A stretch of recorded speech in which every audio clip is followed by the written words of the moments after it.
Сәлем менің ютубтағы көрермендерім. Баршаңызды көргеніме өте қуаныштымын. Бүгінгі мен өзімнің видеомда адамның басындағы орай туралы айтқым келеді. Орай дегеніміз не?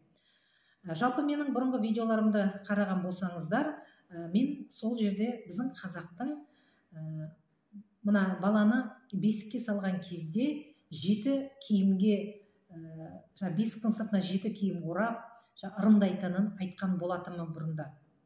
Енді кейбір өңірлерде бұл мүмкін жоқ шығар, жалпы біздің Маңғыстаудың өңірінде дәл осындай ырымдар бар. Бұл ырымның ар жағында жатқан негізі қандай? Біздің қазақ негізінде данағалық, олар барлығында білген. Енді осы жеті киімнің екі киімі, яғни бұл жеті киім деп отқанымыз бізде көзге көрінбейтін бұлар энергетикалық қабаттар. Олар біздің көзімізге көрмейді, бірақ бізді аппаратпен қарағанда сол қабаттарды көруге болады. Осы энергетикалық қабаттардың барлығында да біздер мына өмірде не айттық, не қойдық, не істедік, бізде қандай сезім болды, бізде қандай ой болды, соның барлығы да жазылып жатады. Біздер көбіне өзіміздің білместігімізден, надандығымыздан оны Құдай жазды деп ойлаймыз да, сырттан бізге біреу бірдемені жазып қойған сияқты ойлаймыз. Негізінде сол қабаттағы бүкіл ақпаратты біздер өзіміз, адамдар өзіміз жазамыз. Яғни біз Құдайға соны жазу үшін өзіміз сондай әрекеттерді, өзіміздің аузымыздан шыққан сөздерді былайша айтқанда береміз. Ол тек қана жазады. Жазады да соны бізге тағдыр қылып біздің басымызға алып келеді. Сондықтан да ешқандай да Құдай жазды деп бүткіл жауапкершілікті Құдайға ысырып тастауға болмайды. Сонымен жеті қабаттың, яғни екі қабатында жалпы молдаларға барғанда айтып жатады. Мына адам мына өмірге кім болып келетінін және де қайда келетінін таңдай алмайды. Қалған жерлерде ода толық таңдау бар деп осылай бізге айтатын еді. Яғни біздің осы жеті қабаттағы, екі қабаттағы ақпаратқа біз ештеңе істей алмаймыз. Ал бірақ қалған бес қабатымыздағы ақпаратты жазып өзгерту, ол біздің қолымызда тұрған нәрсе. Енді міне осы бес қабатты орай деп атайды. Жалпы мен өзімнің зерттеулерімде біздің мына қазақтың жаңағы мұсылмандарды айтады ғой, шариғаттың заңы дейді. Яғни шариғаттың заңының барлығында ар жағын тексеріп бетіп зерттелей келген кезде жалпы ең ежелгі Үндістанда Шамбала деген ілім бар. Сол Шамбала ілімінің негізінде жасақталған. Яғни Шамбала деген ілім ең біріншіден ол адалдыққа, екіншіден ар, үшіншіден ұрпақ тазалығына, ұрпақ жалғастығына мән беретін керемет ерекше білім. Сонда біздің ата-бабамыз осы керемет білімнің негізінде, ілімнің негізінде бізге өзіміздің мұсылмандық жолымызды таңдап жасап беріп кеткен. Бірақ біздер өкінішке орай арадағы мына Ресейге бодан болған жылдарымыз бар. Одан қалды тәуелсіздік алғаннан кейінгі неше түрлі басымыздағы мына саясаттағы неше түрлі жағдайларға орай біз өзіміздің баяғы қазақы болмысымыздан өте көп айырылып қалғанбыз. Жалпы біздің дана қазақ айтса өзі қалт айтпайды деген дұрыс сөз. Міне енді сонымен сіздің осы бес қабатыңызда орай деген сөз, жалпы мына сол Үндістанда санскрит деген тіл болған. Яғни ол тіл қазіргі шыққан ғылым білімнің сонау бір қайнар көзі болған.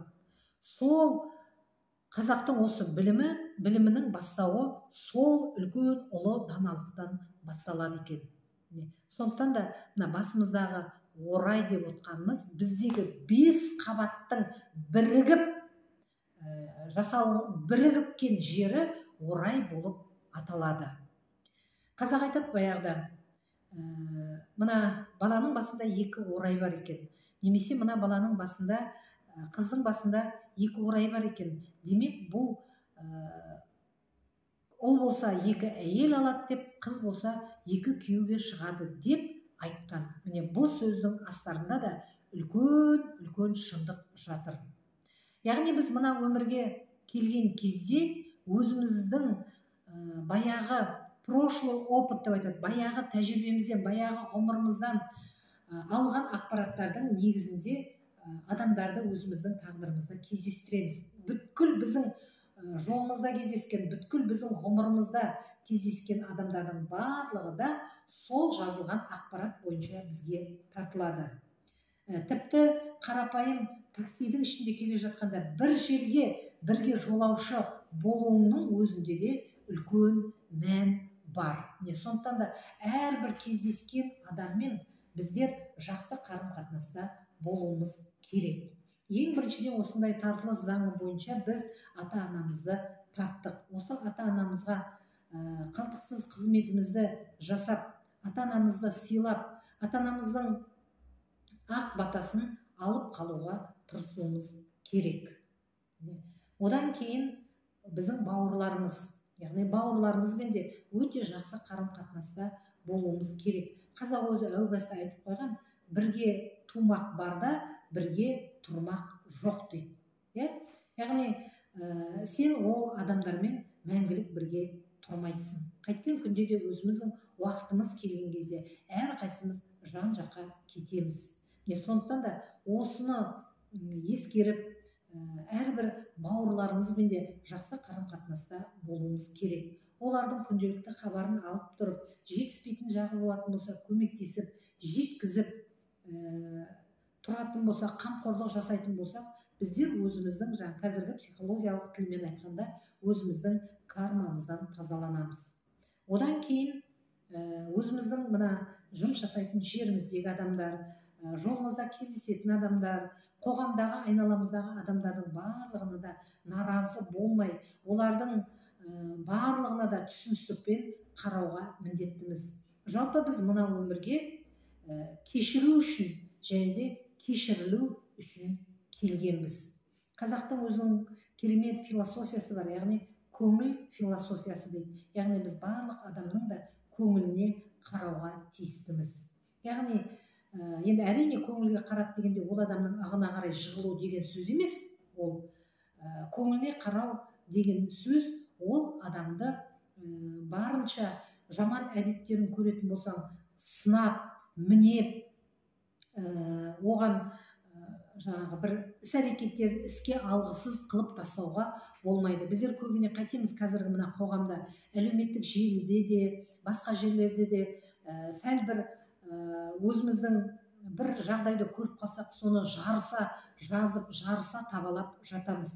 Ал бірақ әрбір табалағанымыз, әрбір соны сынап мінеп айтқан жерімізді өзімізге жазылып отырғанын ескере бермейміз. Яғни сен кімді сынадың, кім туралы әңгіме айттың, міндетті түрде ол сенде жазылады. Сенде жазылған нәрсе сенің тағдырында болмай қоймайды екен. Сондықтан да біз мына өмірге келіп, ол адамдардың жаман тұсын емес, керісінше жақсы тұсын көруімізге тырысуымыз керек. Барлығымыз да осы жерде Алладан келген адамдармыз. Алла негізінде ешқандай да жаман нәрсені жаратпайды. Жалпы айтады ғой жаңағы, денсаулықты жаратқан Құдай, ауруды жаратқан Құдай, бірақ сені ауру қылған Құдай емес дейді. Сол сияқты ол адамдардың бойында жақсы қасиет бар. Біздер бірақ мына қоғамда сол адамды жамандығын көріп, ол адамды былайша айтқанда өзіміз жаман қылдық. Ал енді егерде сол адамды керісінше жамандығын көрмей, жақсылығын асырып, бойында кішкентай де болса жақсы бір қабілетін, қасиетін көріп, оны біз жаңағы қазақ айтады ғой, болар елдің балалары бір-біріне батырмын дейді дегенде, яғни батырсың деп оның бір мәртебесін көтеріп жататын болсақ, әрине ол адамның да біз мерейін өсіріп, жақсы жолға, жақсы бағытқа шығуына біз көмектесеміз. Сондықтан да осы мына өмірде сізге кездескен әрбір адаммен жақсы қарым-қатынаста болмайтын болсаңыз, егер де араларыңызда өкпе, реніш болатын болса, оның барлығы да осы ғұмырда шешіліп кетпейтін болатын болса, ол біздің келесі ғұмырымызда да тапсырма болып қала береді. Сондықтан да осы ғұмырды, әрбір сағатты, әрбір уақытты дұрыс түсініп, соның қадірін біліп, өзіміздің осы өмірге тазалану үшін келгенімізді ескеруіміз керек. Өтіп жатқан алтын уақытымызды босқа әркімді ғайбаттауға, әркімді өсектеуге, әркімді табалауға жұмсамай, керісінше білім алуға тырысуымыз керек. Қазіргі заман өте керемет заман. Бір кездері тек қана патшаларға, таңдаулы ғана адамдарға ашық болған осындай білім қазіргі кезде барлық адамдарға қолжетімді. Жалпы Құранда да бір кезде айтқан дейді ғой, күндердің күнінде хан мен құл теңеседі дейді. Біз қазір хан мен құлдың теңескен замандамыз. Біздің мына қазіргі керемет дастарханымызды біздің ата-бабаларымыз көрген жоқ. Біздің қазіргі керемет киіп жүрген киімдерімізді біздің ата-бабаларымыз киген жоқ. Бірақ мына біздер соны кидік. Біздер қазір керемет игіліктердің барлығына да қол жетіп отырған ұрпақпыз. Бізге енді тек бұл ғұмырымызда біз тек қана тазалануды қолға алуымыз керек. Енді орай деген сөздің мағынасын түсінген боларсыздар. Сондықтан да мына әрбір тапсырмамызды дер кезінде орындап, былайша айтқанда, келесі ғұмырға тек қана өзіміздің жақсы сценарийімізді жазып, қадам басайық деп айтқым келеді. Осы орайда мен өзімнің мына Facebook парақшамда жаратылысқа қатысты жазған жазбаларым бар. Соларды таныссаңыздар болады, сілтемесін қалдырып кетемін. Одан кейін мына ризалық деп аталатын менің марафондарым бар. Сол марафондарға қатысыңыздар. Мына өмірге келген кезде ең бірінші біздер ризалық сезімімізді білдіруіміз керек. Ең бірінші сол риза болмаған тұстарымызды қазбалап, риза болып, бойымыздағы түгел ризалық энергиямызды шығарған кезде ғана бізге бойымызға жаңа қуат келеді.